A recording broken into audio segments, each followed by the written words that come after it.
Hi, friends, and welcome to Season 3 of the School Librarian Learning Network podcast. I'm Steve Tatro, often known as Dr. T Loves Books, and I love talking about all things related to school libraries. I'm an old dog who's always trying to learn new tricks. That's why in each episode of the SLLN podcast, I'll chat with a school librarian about a lesson, program, or activity they love. Hopefully, this can be a place for school librarians to get ideas and find new ways to engage with their students and staff. Speaking of which, I'd love to hear about what you and your friends are doing in your school library. Email me at drtlovesbooks@gmail.com. That's drtlovesbooks@gmail.com to tell me about what you're doing, offer feedback about the SLLN podcast, or to request a podcast sticker. As Amy Herman likes to say, being a guest on a podcast is a great way to show your admins you are engaged in meaningful professional development and leadership in the profession. So drop me a line and let's chat. That being said, the opinions and ideas shared in this podcast by myself and my guests are our own and do not reflect those of our school districts. I just like to geek out about school libraries. So without further ado, let's get to this week's episode. Hey everybody, we are back, and I am back with a longtime friend, and it just kind of blew my mind looking. She's been here before. She's here again. I'm so grateful. Amanda, welcome again to the podcast. For those folks who don't know who you are, where you're at, why don't you give us a quick little rundown? What's going on in your life? Where are you at? What do you do? Sure thing. I'm so happy to be here. I am a teacher librarian in Lawrence, Kansas, and I teach at a K-5 building. I have taught all the way from preschool up to 5th grade, but I've always been elementary. I really feel like elementary library is the place I'm supposed to be. See, that's the kind of thing when people say that, I say middle school is where I'm supposed to be, and people look at me like I'm insane. I can't imagine doing what you do. So more power to you. Oh, thanks. It's a good time. We love it here. Well, and as I mentioned, you were here back in, let's see, January of 24, almost 2 years ago to the day. Not quite, but we're in the ballpark. Episode 5, Learning Through Podcasts with Amanda McCoy. So folks, if you haven't heard that, you absolutely are missing out. Go back, listen to it. So good. One of the first episodes really convinced me this was something I should be doing. So thank you, Amanda, for that episode. And thank you for coming back for this episode, because you had posted on Blue Sky. I think I saw you talking about this idea, because yes. Folks, if you're not following Amanda on Blue Sky, you need to, because she's always posting about awesome stuff. So, well, thank you. I mean, you do. It's so great. And so you had posted about this. So I was like, oh, holy smokes. Can we please talk about this? Because this is so cool. So, African-American read-in, you did. Yes. I love this. Now, you had a specific day you were doing this for, yes? Yes, we did. Okay. Absolutely. So sort of, where did this, what was the genesis of this? Where did this come from? Well, absolutely. I am not the genius that came up with this. I heard it at AASL in St. Louis in October. Dr. Michelle Martin and Jennifer Ching, both in Washington, did a presentation on culturally rich read-ins. And I heard it and said, oh my goodness gracious, this is the most amazing thing. It was originally conceived by the Black Caucus of the National Council of Teachers of English. But the idea is that you have some kind of celebration that is tying Black History Month and literacy together. And it was the most eye-opening, presentation that I went to at that conference. And there are all kinds of good ideas. But I said, I think I can do this. I really think this is something we could make happen at our school. So many times there are programs or ideas, you're like, wow, that is a 5-year idea for me. It's going to take me a while to get there. But this one, I was like, I think we can do this. I really do. Yeah, no, it's awesome. And it's funny because I must have been on Amy Herman's podcast, because I listen to Amy Herman all the time, as I'm sure we all do. But she had somebody on recently who was talking about, they were doing a program and they were like, yeah, it's the middle of the year. And we just kind of dove in and started just seeing what happened. And I feel like a lot of times, especially with the library, you kind of have to just dive in and see what happens. And there are those big projects that you kind of have to plan out. We're going to do this part this year and this part next year. But I love this idea of just saying, I see this awesome thing and I need to try it, and we're going to do it right now, post haste. That's the greatest. Yeah. That is definitely an area of growth for me. It's not what I would ever identify as a strength, but I feel like as I progress in my career, I'm getting better at it. Because you're right. Sometimes we do. We just have to jump in with both feet and see what happens and fix what doesn't and keep the things that do. That's it. Absolutely. So obviously we were just in Black History Month. And so that was sort of your focus for, we're going to do African-American Read-In Day, which is awesome. Right. Yes. So yeah, what we did was I was trying to find a reader for each of our classrooms. We have 19 different sections that were going to be here present on the day that we were having that. I say that because preschool happened to not be in session that day. But so I found 19 different readers. My initial intent was to throw it out to our central office staff. We are very fortunate to have 2 different universities in town. We have the University of Kansas and Haskell Indian Nations University. So I reached out to their folks that are in charge of their schools of education to see if they had any students that might want to come over, future educators. And that's a great idea. Yeah. And then we also got some kids from our district's Native American Student Services. They have some student ambassadors that wanted to come over and read also. And I really thought, Steve, that we were going to get like 5 or 6 from asking. And then I would fill in with my building staff who are awesome and rocking and down with this kind of thing. But I got 19 from outside of our school, which is a fun thing for kids when they have a guest reader that's really new to them. They don't know. Absolutely. Now, in order to get your guests, like what was your recruitment process? Like, did you just kind of, I don't know. I don't even know how you would go about it. So fill me in. So I went and tried to get the contacts first, and that took a fair amount of legwork trying to connect with some different people who will have access to these different groups, because I just don't have like a magic email list of all these people. But I tried to use the connections that I have to kind of get out there. And then I put together a Google form to collect their information if they'd like to join us to read, kind of who are they, where are they from. I asked what grade level they would like to read to. I gave them a K1 option, 2-3 option, a 4-5 option, and then also asked for a second preference of reading.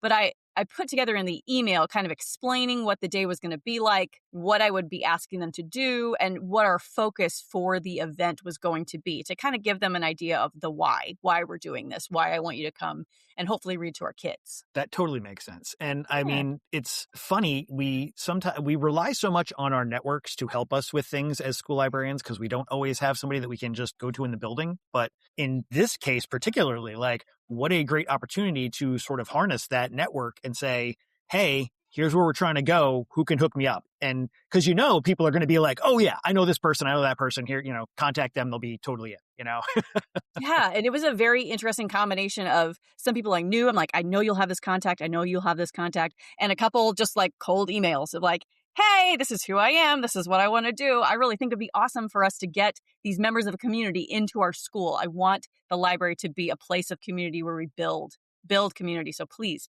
come in and see us. Well, absolutely. And I'm curious, does your state organization, your state school library organization, have a members of color committee section that you could?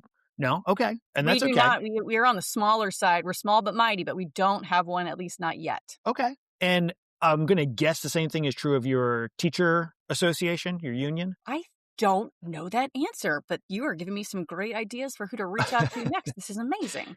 So I just happen to know, like, one of our state organization people is the chair of our member of color committee that we have, that we started a couple of years ago. And she's also on the state teacher union member of color committee. So like she is, if I need somebody, like I know she is going to know who I need to talk to, or she's going to be able to hook me up. So yes. Oh, that's so cool. That brings up a great point though in the ask. I made it very, very clear that our goal was to celebrate authors and illustrators of color and emphasize that everyone can read these books. So we want a really wide swath of readers reading these books, emphasizing to kids that it is still a good book for you to read, even if the kid on the cover looks different from you. Yes. We very much want you to pick up these books and read them. They're amazing. Yes. And it's, it's so funny because I feel like sometimes people get so focused on boy books, girl books. If it's got a male character, only boys are going to read it. If it's got girl characters, boys won't read it. And there was just I saw somewhere a recent study that they kind of said, yeah, boys will read books with girls in them. Girls will read books with boys in them. Like, it's not really a thing. We don't have to worry about that. And so this sort of extra reminder of, it doesn't matter if somebody looks different than you or the character is a little different than you, because they're still people and they're still going through things that people go through. So it's all good. But I love that you're really bringing it to that very front conscious level to kind of make it say, to just tell everybody like, hey, this is not exclusionary. And this is really to bring us together and celebrate some of these great books by these amazing different authors and illustrators. That's great. Yeah. So that was a really big focus in the email and the information I kind of sent out. I also mentioned that we wanted to create a meaningful connection between literacy and Black History Month, kind of tie those two things together. We wanted to, like I mentioned, spotlight those African-American book creators. And we set this time aside as a school to devote to reading their books together. We're all doing it together. And really, I mean, at the end of the day, I want to build a culture of reading here at our school. Like, this is a thing that we all do. This is a thing we do together. It's what our community does. It's what our community supports. And here at our school, we are readers. Love that. And I love that anytime we can make literacy bring in that social aspect to it, I think that's always a huge win, because so many people think of literacy as just, especially I think parents and a lot of educators, unfortunately, think of literacy as you're going to sit down and read by yourself. And then when you're done reading, we're going to move on to something else. And it's like, well, there can be a lot more to reading. Like, yes, that can be an element of reading, but it doesn't have to be the only thing we do with reading. So I love that you're really bringing that social aspect into this. Yes. We really want to highlight that here in our library, that we can all do this. And we try to facilitate a lot of whole school shared experiences to make that point over and over to our kids. That's awesome. Yeah. So you got more volunteers than you figured you were going to get.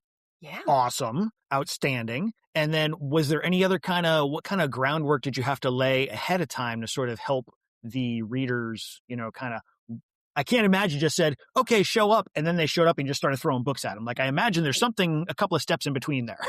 Yes. So getting an idea of what grade level they felt most comfortable reading to was really helpful. That way, after I had found the 19 different books, which takes some legwork, finding books that have a Black author, Black illustrator that we have, for the most part, we had in our library, that are appropriate read alouds, because there are a lot of books that are amazing and are much better lap books or read individually. So finding those books that are going to be really good read aloud, and then pairing those books with the readers. And then it kind of varied. Some of them I was able to get them a book ahead of time. Some of them I was able to direct them to a legal read aloud on YouTube. So they got exposure to the book and had an idea of what was going to be happening in their book before just showing up the day of. I had one reader, Steve, this was so exciting. She was like, hey, I would really like to bring my own book if you don't mind. And it was Bedtime Bonnet by Nancy Rudd, which is like a mainstay for us. Like, we use it all the time. She's like, I would really like to read that book. And could I bring my bonnet so I can show kids like what it looks like in real life and talk to them about connections, and if they have any people in their family, or if maybe they wear a bedtime bonnet, and kind of make that connection that books are about real things and about real people too. That's so awesome. Oh, wow. God, it was so cool. Now, you had said that you mostly had stuff in your library. Did you find you had to kind of do a little bit of exterior, like go to the public library maybe, or touch base with another library in the district? Yes, I definitely phoned a friend and asked for some different recommendations, and I had to pull from a couple different libraries to kind of make everything happen. That's awesome. This first round, at least. Yeah. Might as well take advantage of the resources that are out there, but like also a great opportunity to kind of be like, oh, maybe I do have a couple of holes that I can fill in my collection. So, man, nice. I love that you were kind of thinking ahead. I don't know if I would have had the presence of mind to say, they're going to need to see the books before they actually get here. Because, man, a cold read by people who are maybe not super familiar with the book, that can be real ugly real fast. So I love that you laid that groundwork. Yes. So they had books, or they at least had exposure to the book that they were going to be presenting on. That's great. Or sharing, I should say. I'm also kind of curious, and maybe this is not something, well, you know what? I'm going to hang on to that question till later, because maybe you're going to reveal that as we go along. So I'm just going to put that in the back of my head. So you've got your readers, you've got books lined up for them. Where do we go next? So I should say that before all of that, I had to clear this with my principal and make sure she was game for this completely new event that we'd never done before, that I couldn't point to anyone and was like, hey, you can ask the school across town if they've done this. Oh, wait, no one has. Just kidding. Please have some faith in me. But thank goodness she did. It was great. So after that, I really, really tried to make things as easy for my classroom teachers as I possibly could, because I knew it was a new event. I'm asking you to try new things, and that can be hard. So I was I worked that email to the school detailing what was going to happen for a long time to make sure that I asked as little as I could of a classroom teacher to try this new thing. So I created slides that had, for each book that had a picture of the author, a picture of the illustrator. So we have that up as the reader is reading. So then that way, the only thing that I'm asking the classroom teacher to do is to project that slide so they can, so the kids can see the creators as the book is being read. So that gets rolled out to the school. And then I also asked if my principal would be game to do some live morning announcements. Usually we only do live announcements on Friday. They're pre-recorded the other times. But to kind of emphasize, hey, we're having guests in the building. Here are some good audience behaviors, and let's make sure we show them our very best so that our guest readers will have a good experience and we will have a good experience. And he was going for that too. So that worked out well.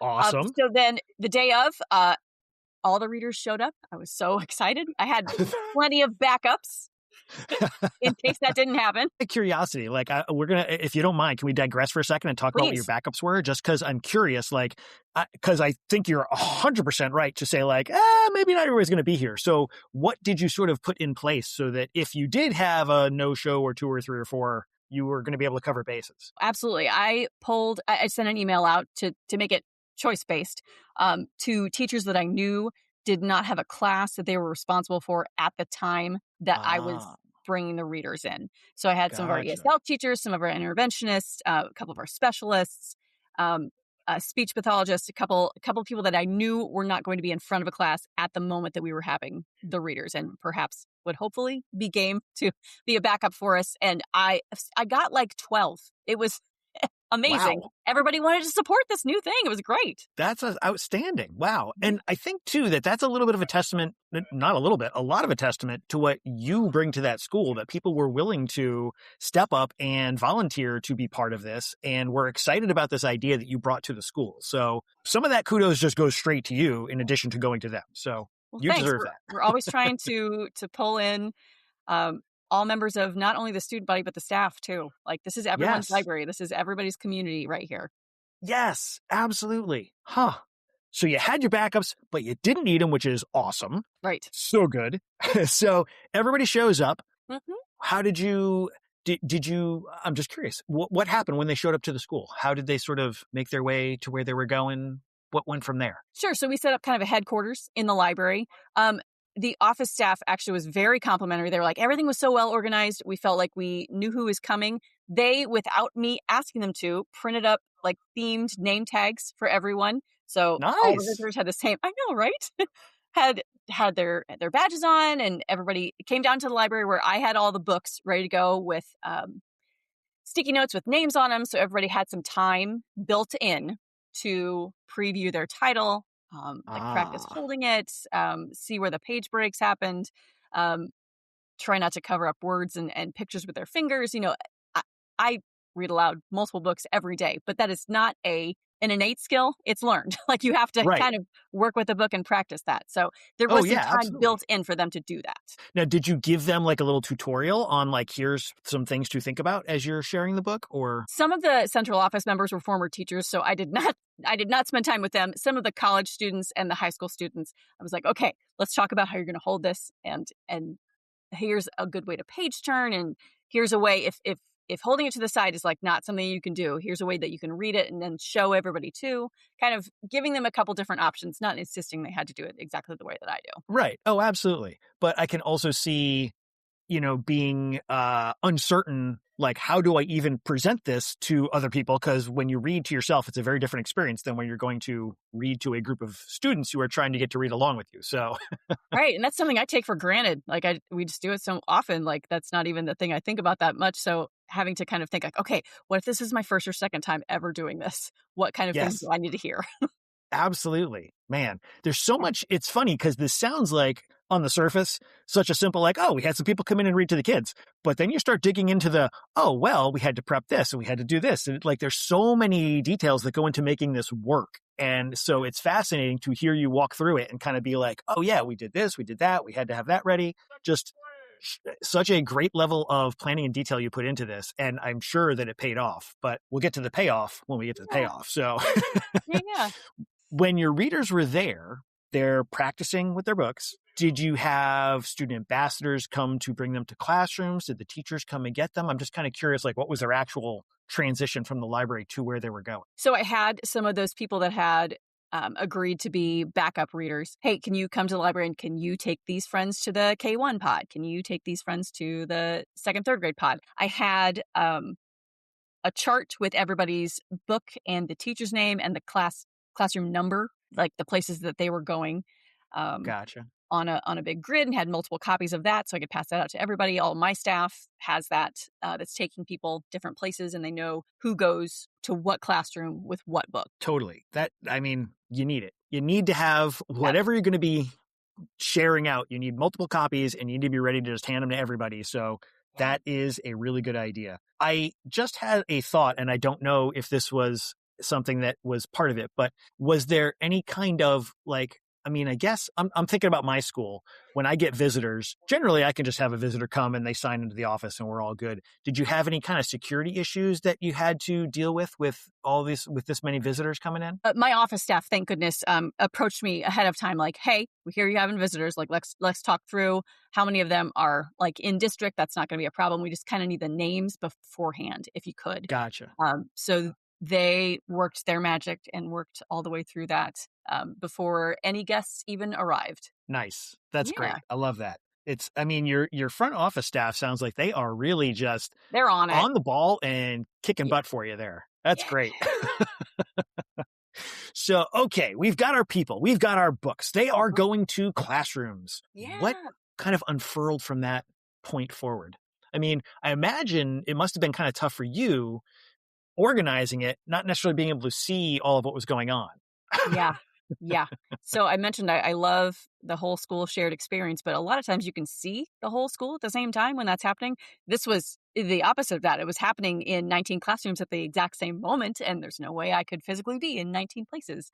So I'm kind of bouncing in between, like making sure the slides are working for everybody. Oh, we have a sub in this room. All right, I'll make sure you know how to get this TV on and we're rolling and everything's fine. But I just kind of popped into this classroom and that classroom, took some pictures for our parent newsletter so they kind of get a taste of what's going on.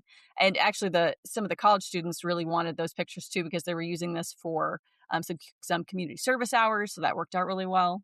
Nice. So the teachers have the slideshow up and readers are reading. And I also asked the readers, as they were looking at their books, to kind of think of some questions ahead of time. If there was any time, they could engage the class in some prepared questions to kind of go back and forth and extend that reading.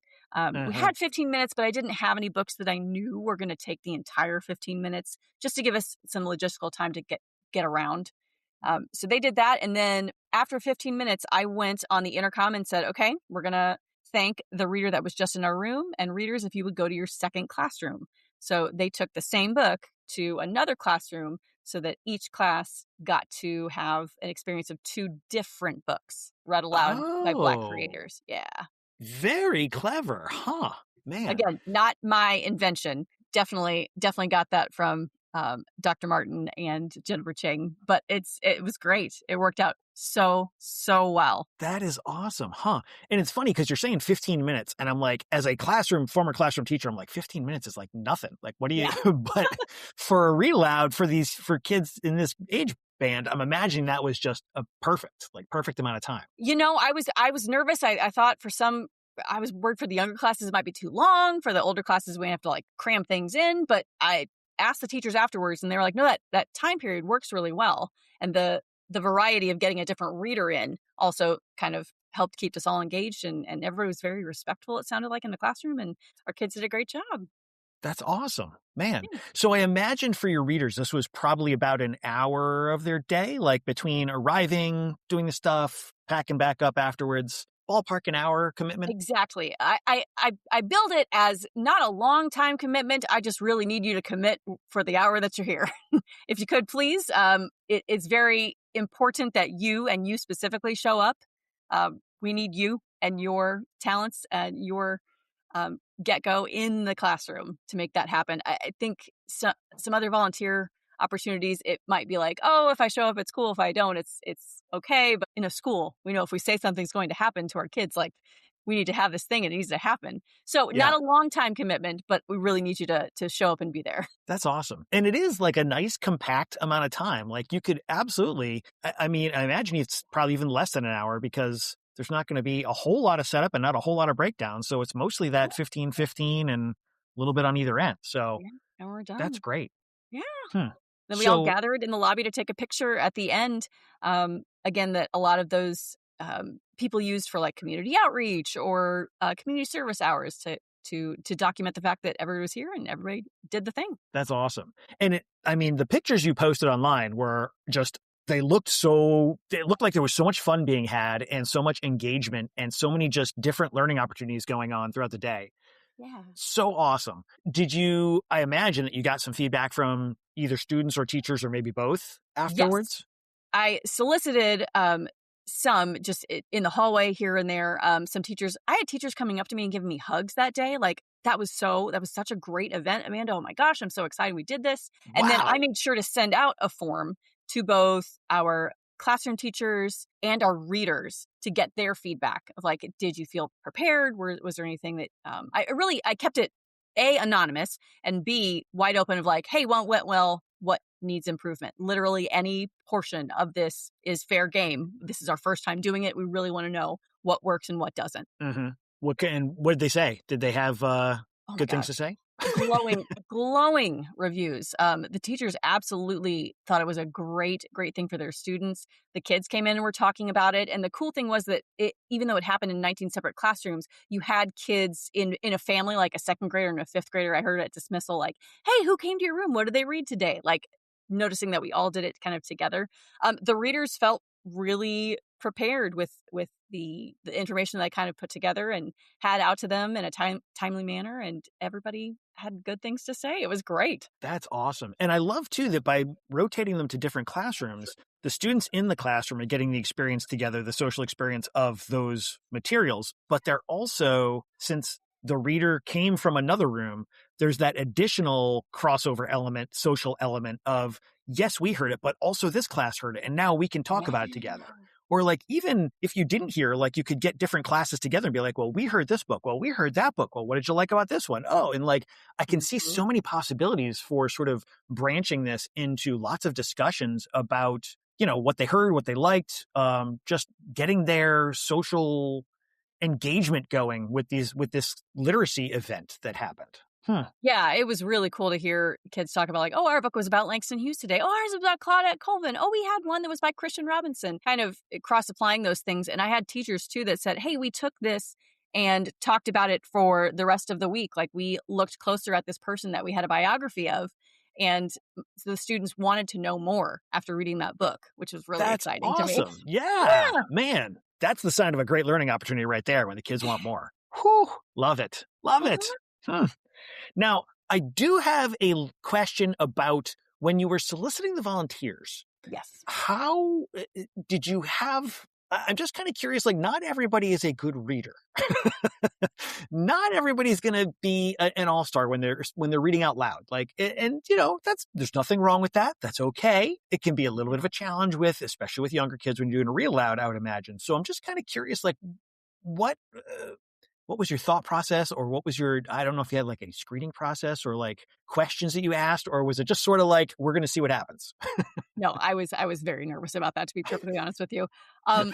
So a lot of the adults, I was like, okay, I either know that this person has been a teacher in the past or they've been in front of kids in the past. Like, I'm not too terribly nervous about them. Some of the students, the college students and the high school students, I was a little nervous about them. So there were some teachers that I touched base with ahead of time. Like, hey, this reader that you're having second in your room, you might need to support them just a little bit, like with maybe an additional question at the end, which I'm talking to colleagues that I know can come up with a discussion question from a read aloud on the fly. I did leave it in my own notes to myself that I want to support those younger readers a little bit better next time and kind of have them prepared for, this is what it's going to be like to be up in front of a class of, some of our classes this year are really big. Like we have a couple that are 28, 29.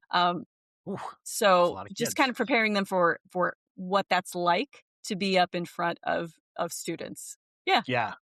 That was eventually I was going to get the question, what do we learn and what are we going to be learning from this experience and carrying forward into next year? Because I have to imagine you're doing this again next year. We're not only doing it again next year, and again, this is not my original idea, but I think the next one we'll do is probably for Hispanic American Heritage Month in the fall, because I had such a good experience and I am so up and excited about it. There was another round of grants from our district's foundation, and I put in for a grant to get more books to be able to do this for Asian American Pacific Islander Heritage Month, for Native American Heritage Month, to fill in the gaps that we had for Black History Month, and then get Hispanic American Month rolling too, so we can do it much more often and get lots of members of the community in. Yeah. Oh, I love it, man. Oh, that's so cool. That's so cool. Are you thinking about the possibility of bringing in parents as readers, or is that sort of yeah? Yes, absolutely. We have a very engaged and active PTO. So to be perfectly honest, I feel very confident that if I put it out to our parents, we'd get more volunteers than I even need. So gotcha. I'm excited to do it several different times to get different readers in front of the kids. Right. Well, and that's one of the benefits of when you've got that big pool to draw on, you can, and you're thinking about doing multiple events, you can kind of spread it out a little bit and say and I mean, I don't want to bad mouth anybody, but if you notice that there's somebody who's a real good, oh man, they really brought it. Yeah. Oh, hey, you want to come back a couple of times? Start putting together the all-star squad. Oh, yeah. For sure. You get the invitation every time. Yes. Yeah. Man, that's great. So for the folks who are hearing this, they're absolutely going to want to do this. I mean, I don't know why they would not want to. So is there anything they should have in mind as they're getting ready for the first time to kind of roll up on this project? I think just securing the readers was the part, at least, that made me the most nervous. There were days that I thought we would have 27 volunteers, and days I was I hope we get 5. Just that unknown, really, really made me nervous. But kind of thinking through different groups that you could ask, and you could think about slow rolling it out. Hey, I'm going to ask these 2 different groups. And then if I don't get enough from that, I also have this other bank of people that I could ask to go in with this. How many members of my staff could I add to this? That's kind of one of the reasons I didn't start with my own staff, because I knew I was going to backfill with my own staff and didn't want to max everyone out so that I didn't have any subs. It's kind of this weird, this facilitator role. I tell you, it's kind of a lot to think about. Oh yeah, absolutely. But that was really clever. Always save the staff for last, because like you said, you know who you can draw, your staff. So you know that if I go to Lisa, she's going to absolutely take care of it for me, So yeah. Yeah. Love that. Very nice. Okay. So we've got to plan out who we're going to be touching base with, how we're going to get our readers in. But you did such a great job of thinking through all the steps of this. And I really appreciate you sharing all of this, because it's just got me thinking about so many elements of it. I might have probably just wouldn't have even occurred to me. So sharing your experience with how it went is great. And you did this with all grades, K through 5? K through 5. Yeah. Wow. That is amazing. And so I'm going to take that. I'm going to say, if you were having trouble getting volunteers, would you think about just narrowing down the grade bands? Well, absolutely. And if I was nervous for any reason about I just don't know how this is going to go, I would take my most willing grade level and do it with them. Who's up for trying something new? There's always a grade level you're they'll try anything. We like to play with new ideas. They will try this with me, and do that first. And then you can slowly expand it to 2 grades, to 3 grades, to the whole school. Love that. And usually I will ask folks, how do you kind of differentiate or deal with students that are working with maybe ELL populations or something like that? But I can see this being a really welcoming experience for all of the students. And because you're sort of putting together, on the front end, you're preloading things. I imagine you could really target this to particular groups of students. You could really pick some titles that are going to really work with certain populations. If you had an ELL group, there's some great bilingual books out there, bilingual picture books that you could kind of bring in. Or I wonder, I'm just spitballing, if you were Do you have much of an ELL population at your school? We do. We're actually a district site for our ELL population, so we do have a number of them. And I haven't done this yet, but I noticed on the sample form that Jennifer Ching put out, one of the questions was, are you comfortable reading in Spanish? Which would be so cool to have, because there are lots of books that go kind of back and forth and have a cool combination of those two things. And I really love doing that, especially because it allows those kids to feel like the expert in the room. Like, oh, I know exactly what's going on here. I know every word that's being said, and everybody else is having to ask me or ask the reader. Yeah, absolutely. And it's kind of got me thinking, if you were looking for parent volunteers, those students probably have a parent, or not, maybe have a parent that can be one of those readers facilitators that are going to be very fluent in a non-English language. That might really be an interesting way to bring in a lot of different cultural elements too. Like, boy. Yeah, but you bring up a good point about making it really accessible to everybody. It's a nice low barrier of entry for all the students. Like, we're just here, we're all listening to the same book together. There were students that I questioned, like, how are they going to do in this environment? And I would check in with their case manager. And then we have an autism classroom also. And I worked closely with that teacher. Hey, do you want a reader to come to your room, or do you want the option of like having your kids go to the grade level classroom that they are normally assigned to, that they kind of will check in with? It just depends on the day, how much time they spend in there and how much they engage with that class and how much they're in their own classroom. Gotcha. And we worked together to make sure that this experience was available to everyone. That's awesome. And because it's all picture book based, you're really taking a lot of barriers out of the way with that, because the images often are going to tell a lot of the story, even if you're not necessarily catching the words. So yeah, we really tried to. Yeah. Yeah. Oh boy. Oh, there's so much awesomeness in this. Love it so much. So good.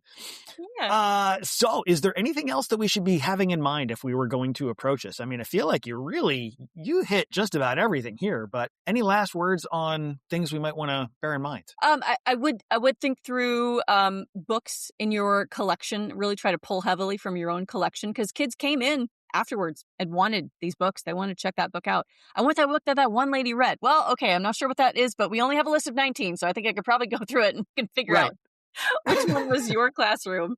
And then just thinking about that number of books, and sometimes if you are doing it in the Heritage Month, it can be tougher to get those books from other libraries. So don't feel beholden that you have to have it in Black History Month if you're doing an African American read-in. You can do that anytime.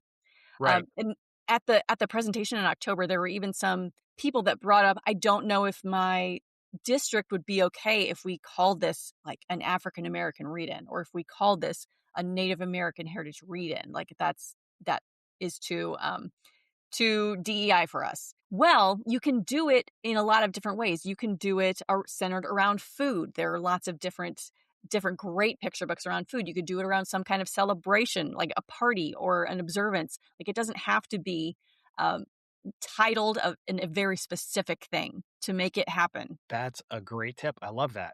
Boy, my brain is just fizzing with all the possibilities here. It's so great. There's so many cool things happening with this. Oh man. Well, thank you so much for coming to share this. This is, like I said, my brain's going a million miles an hour. I'm sure other people's are too. So I'm so glad you posted about this and that we got to chat about it. I think we are now at the point where we're going to take our 90-degree turn and go into our book break. Book break. Squiddy. Woo! Love the book break. Yeah. So anything you want to share, personal, professional, for students, for staff, for yourself, whatever it is, what do you got? What do you want on people's book radar? Fantastic. I found this book called Poo Pile on the Prairie. It is so good for us here in Kansas, and really anybody, because we all need to learn about different habitats in the prairie. But this book it follows a bison patty through an entire year. It goes through 12 months, and it goes through all the different insects and animals that live in and benefit from all the things that grow out of this bison patty. And it is one of those really good nonfiction books that has some larger text that if you were reading it aloud in a class, that you would read about what's happening.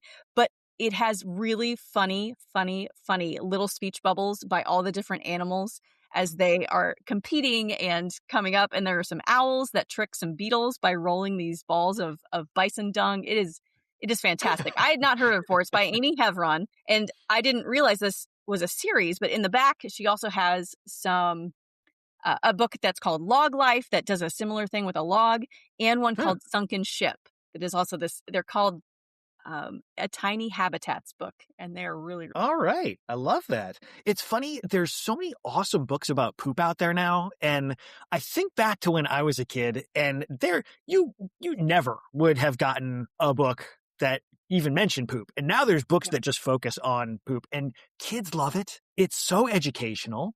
Why would we not? So I love that we're bringing this to our kids. Yeah, we get how high engagement poop is. Like let's learn through poop, y'all. Here we go. Absolutely. And so much science in poop. Yes. Oh boy. Awesome. Well, that's going on my short list. So I got to check that out. That sounds fun. So if folks want to catch up with you, because I know they're going to want to, if they're not already following you, they need to be. So where are they going to go find you if they want to catch up with you online? Share the biggest variety of things on Blue Sky. I am at Illini McCoy. That's ILLINIMCCOY. I'm a proud graduate of the University of Illinois, even though I now reside in Kansas. I have a YouTube channel called Ahoy Mrs. McCoy, and my website is similarly titled ahoymrsmccoy.com. The YouTube channel is full of videos that I use to teach procedures to our students. They watch them here at school, and then they also take them home and subscribe at home and rewatch Mrs. McCoy on YouTube, not realizing that they are solidifying their knowledge of library procedures, which is great.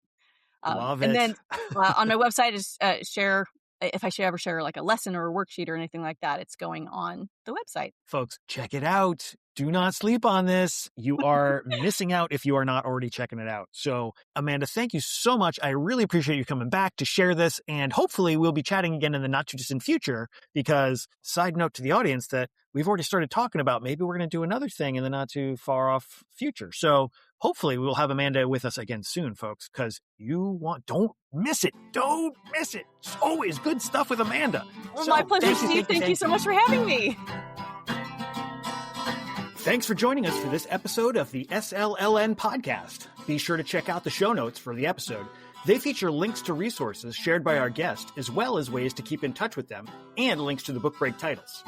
I'd love to hear from you. If you have feedback, a comment, an idea, a question, or something you want to share, you can email drtlovesbooks@gmail.com. That's drtlovesbooks@gmail.com. Know a librarian with something we could learn from? Let us know. Until next time, be good, be safe, and be well.